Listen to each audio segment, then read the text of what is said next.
right, good afternoon. We're here in front of Huffman's office after the vigil, and we're going to hear from Dave Meserve about what brought him out today and how he feels about this pending ceasefire.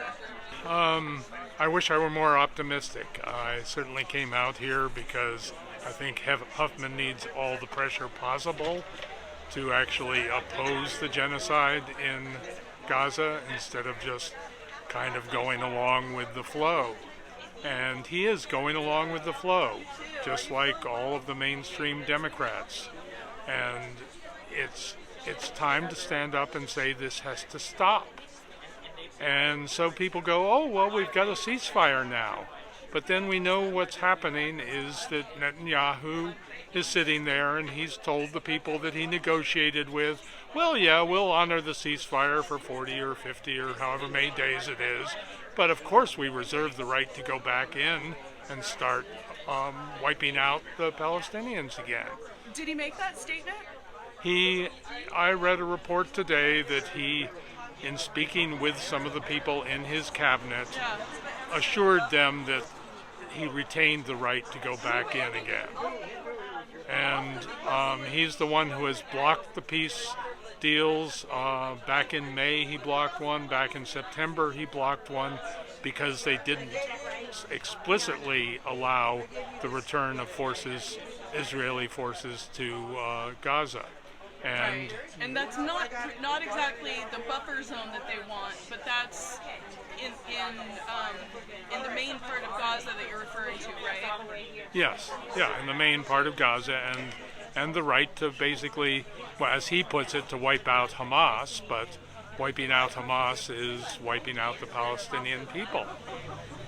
It's kind of like, they talk about the Palestinians or about Hamas taking, having hostages and basically, using human shields, the Palestinian people. Right. Well, we hear that a lot.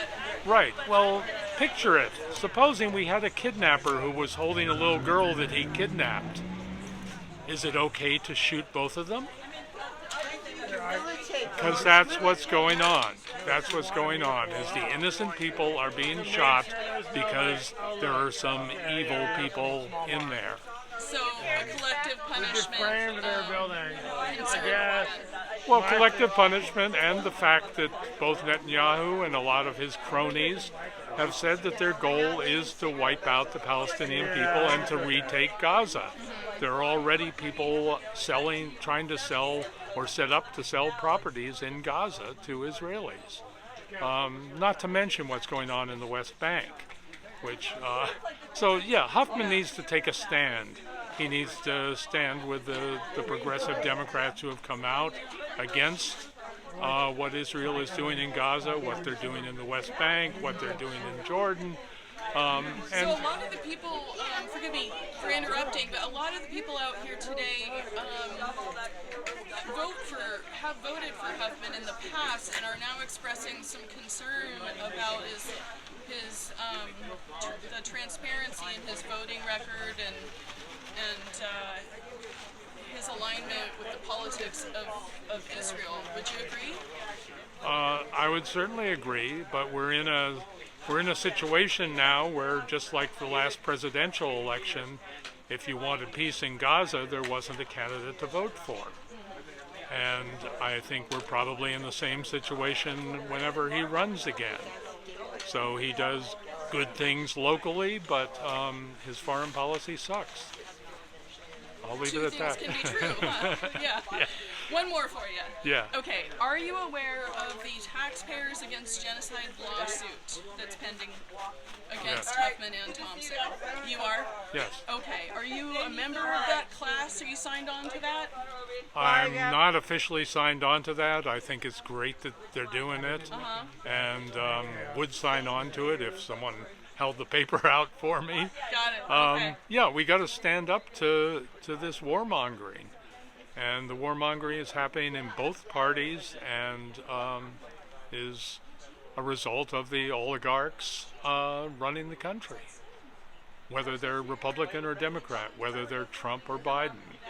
They are supporting war, and they're supporting rich people over poor people. Okay, thank you for your thoughts. Anything to add? No, I just hope we can move forward. Okay, great. Thank you, Dave. Thank you. And honk for peace. There we go.